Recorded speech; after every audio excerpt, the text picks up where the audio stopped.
बच्चों, आज हम करंट अफेयर्स पढ़ने जा रहे हैं। जो पेपर में आने वाले महत्वपूर्ण प्रश्न हैं, उन प्रश्नों के साथ आज हम शुरू करने जा रहे हैं। तो पहला प्रश्न लिखिएगा तुम लोग। एक राष्ट्र एक चुनाव। पहला प्रश्न है, एक राष्ट्र एक चुनाव को केंद्रीय कैबिनेट के द्वारा 18 सितंबर 2024 को मंजूरी दे दी गई है। तो लिखिएगा, एक राष्ट्र एक चुनाव को किस तिथि को केंद्रीय कैबिनेट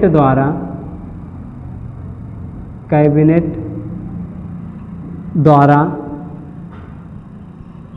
मंजूरी प्रदान की गई है। तो इसका आंसर लिखिएगा 18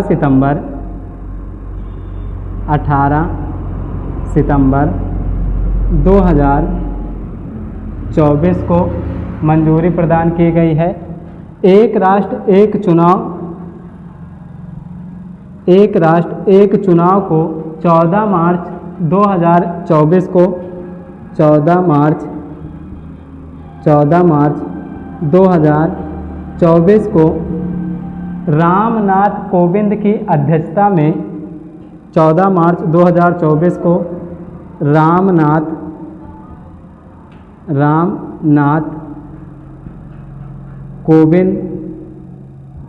कोविंद की अध्यक्षता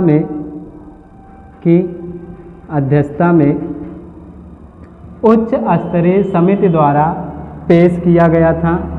अध्यक्षता में उच्च स्तरीय समिति द्वारा इस प्रस्ताव को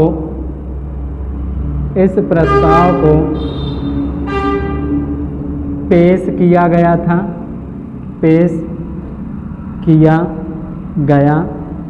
था। रामनाथ कोविंद की अध्यक्षता में उच्च स्तरीय समिति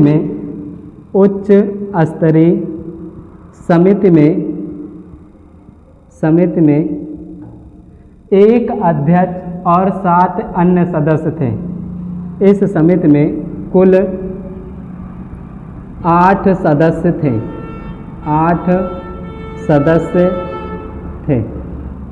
इस समिति का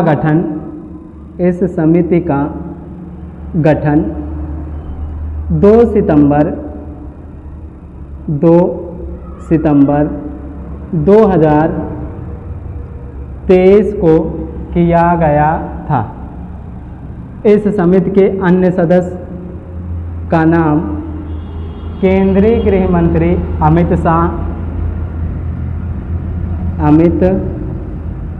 शाह, दूसरे हैं गुलाम नबी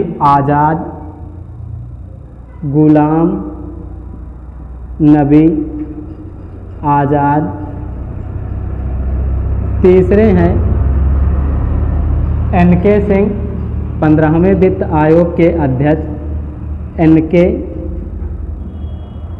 NK सिंह, और चौथे सदस्य हैं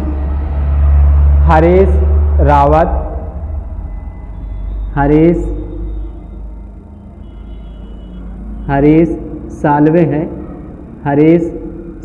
हैं। फिर डॉक्टर सुभाष कश्यप हैं, 5वें। डॉक्टर सुभाष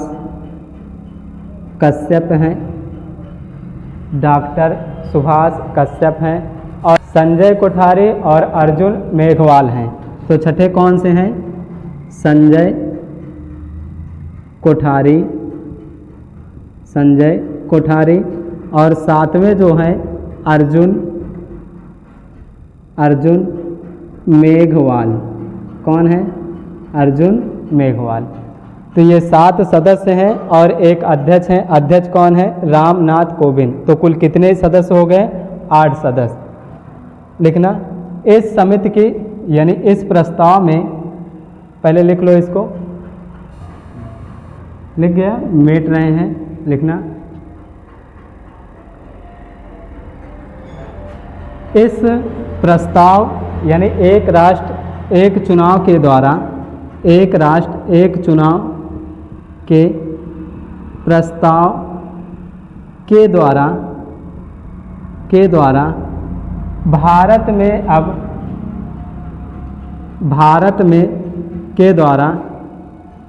भारत में अब 2 चरणों में चुनाव संपन्न कराए जाएंगे। 2 चरणों में चुनाव संपन्न कराए जाएंगे। पहला चरण है प्रथम चरण में चुनाव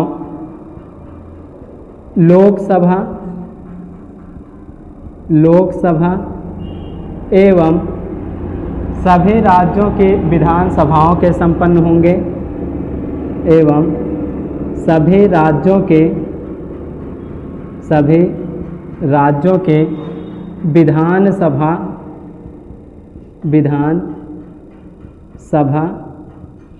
के चुनाव होंगे। और दूसरे चरण में, द्वितीय चरण में ग्राम पंचायत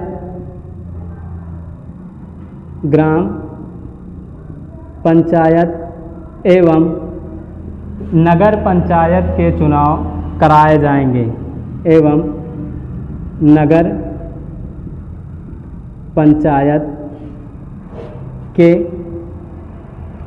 चुनाव होंगे। दूसरे चरण में जो चुनाव संपन्न होंगे वो 100 दिन के अंदर कराए जाएंगे। दूसरे चरण में जो चुनाव आयोजित किए जाएंगे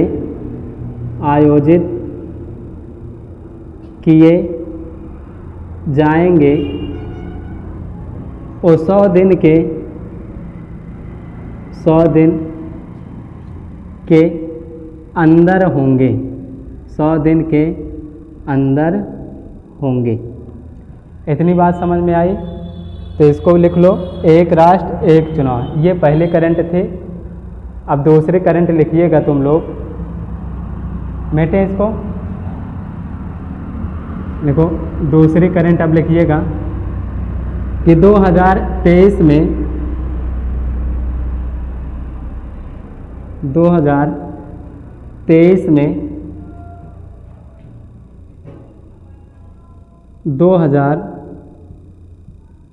में लता दीनानाथ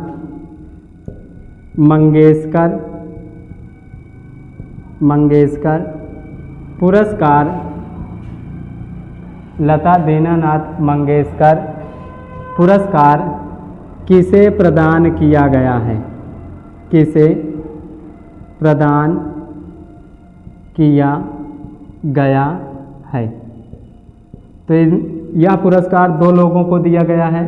पहले व्यक्ति हैं रणदीप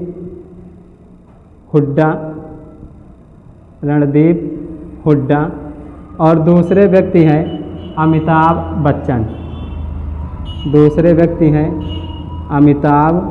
बच्चन। इन दोनों व्यक्तियों को 2023 में लता दीनानाथ मंगेशकर पुरस्कार प्रदान किया गया है। लता दीनानाथ मंगेशकर पुरस्कार की शुरुआत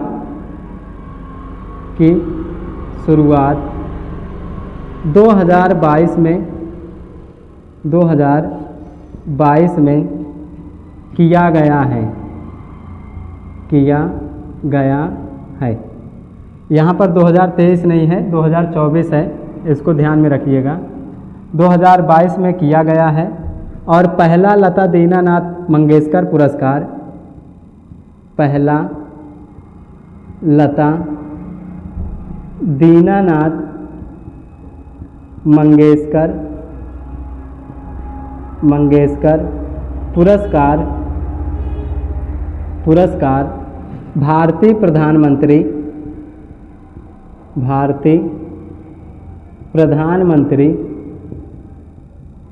नरेंद्र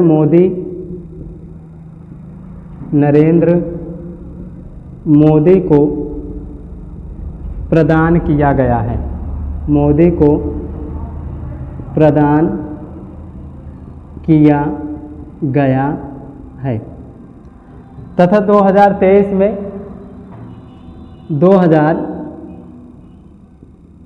में यह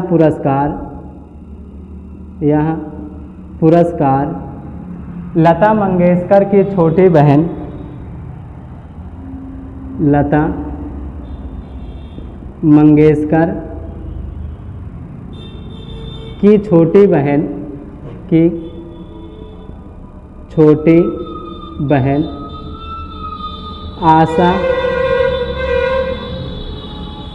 आशा भोसले को प्रदान किया गया है, आशा भोसले को प्रदान किया गया है।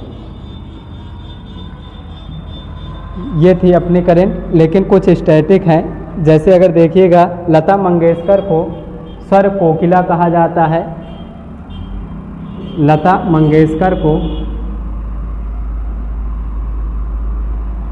देखिएगा, लता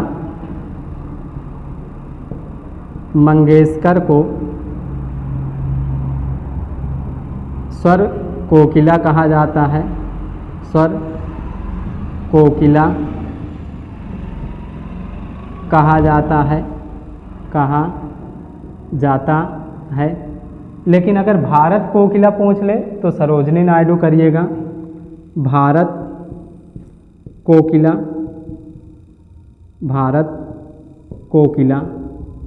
सरोजनी नायडू को कहा जाता है,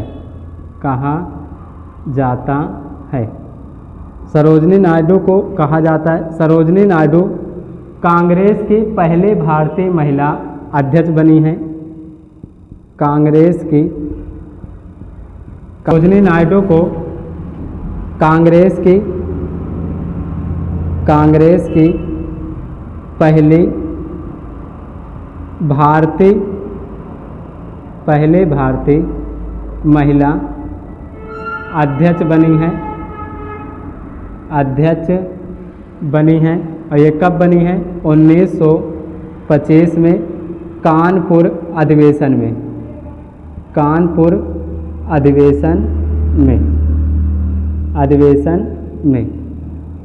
आगे देखिएगा, सरोजनी नायडू भारत की पहली महिला राज्यपाल बनी थी। सरोजनी नायडू भारत की पहली महिला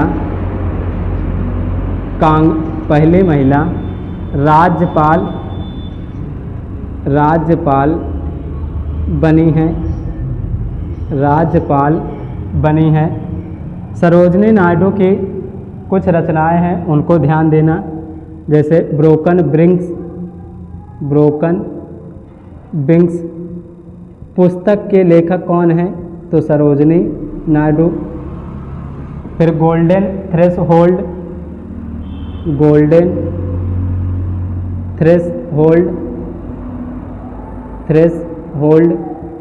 पुस्तक के लेखक कौन हैं? तो सरोजनी नायडू। अगर पूछ ले कांग्रेस की पहली महिला अध्यक्ष कौन बनी हैं, तो लिखना एनी बेसेंट। कांग्रेस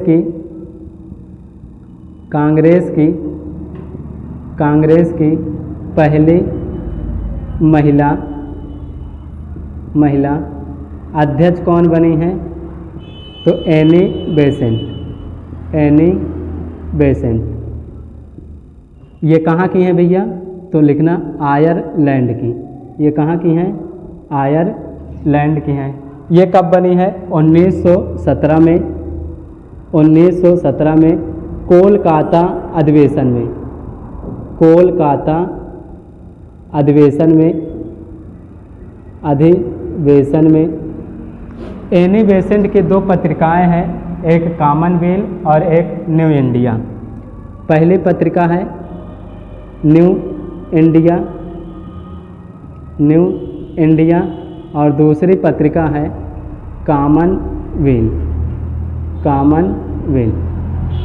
ये पत्रिकाएं हैं, ध्यान रखना। ये क्या हैं? पत्रिका है, पत्रिका। ठीक है, तुम लोग लिखना 2024 का एबल पुरस्कार किसे प्रदान किया गया है? 2024 का एबल पुरस्कार किसे प्रदान किया गया है? किया गया है। तो लिखना मिशेल टैलाग्रांड, मिशेल टैलाग्रांड, मिशेल टैलाग्रांड को दिया गया है। ये रूस के गणितज्ञ हैं, रूस के गणितज्ञ हैं, रूस के गणितज्ञ हैं। रूस की राजधानी मॉस्को है, रूस की राजधानी मॉस्को है, मॉस्को है। एबेल पुरस्कार को, एबेल पुरस्कार को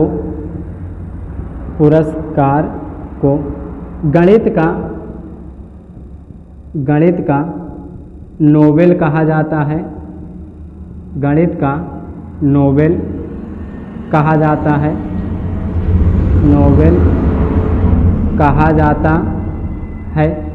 अगला, एबेल पुरस्कार की शुरुआत, एबेल पुरस्कार की शुरुआत 2001 में, 2001 में नॉर्वे सरकार के द्वारा, नॉर्वे सरकार के द्वारा किया गया था, किया गया था। लेकिन पहली बार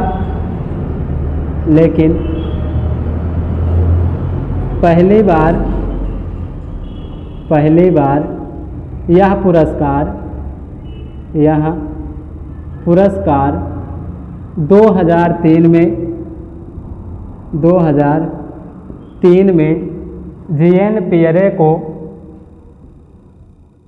जीएन पियरे को प्रदान किया गया था, प्रदान किया गया था।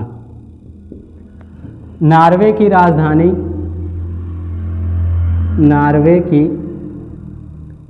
राजधानी ओस्लो है, नॉर्वे की राजधानी ओस्लो है, जहाँ से शांति का नोबेल, जहाँ से शांति का नोबेल प्रदान किया जाता है, प्रदान किया जाता है। अगला लिखना, ऊपर वाला लिख लो, उसके बाद मीटिंग। नॉर्वे को मध्य रात्रि का सूर्य का देश कहा जाता है, सूर्य का देश कहा जाता है, कहा जाता है। एबेल पुरस्कार पुरस्कार 2023 में कैफ रैली को प्रदान किया गया है जो अमेरिका की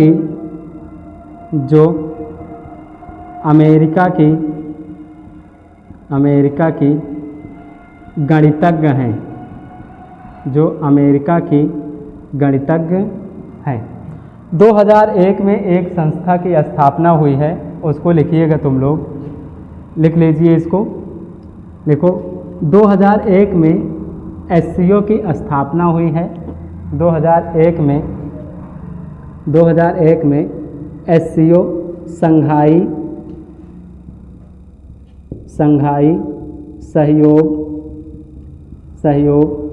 संगठन की स्थापना हुई है, जिसका मुख्यालय चीन के बीजिंग में है। 2023 में SCO की बैठक भारत में की गई थी और 2024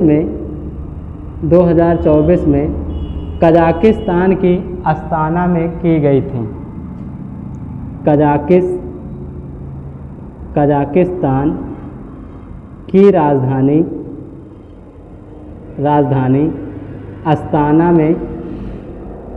अस्ताना में की गई थी। SCO द्वारा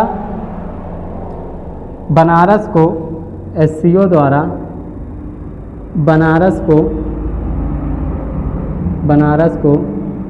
सांस्कृतिक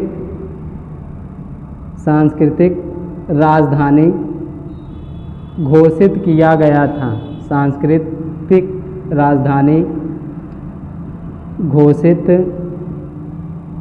किया गया था। बनारस का एक स्थान है ऋषिपत्तनम या सारनाथ, लिखना सारनाथ में गौतम बुद्ध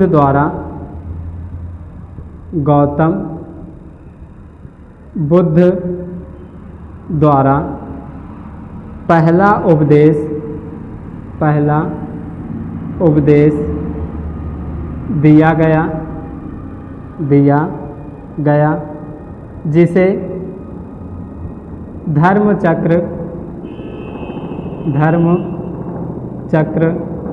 प्रवर्तन के नाम से प्रवर्तन के नाम से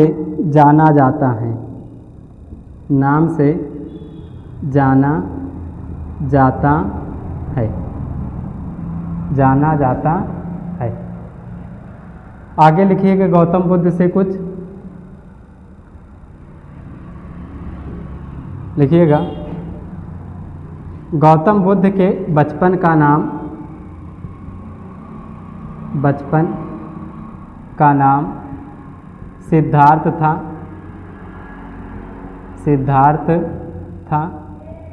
सिद्धार्थ का अर्थ होता है जिसकी इच्छाएं पहले से पूरी हो चुकी हो।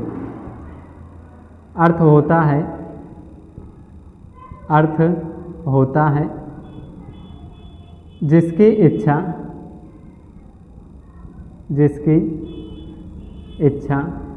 पहले से पूरी हो चुकी हो। इनके पिता का नाम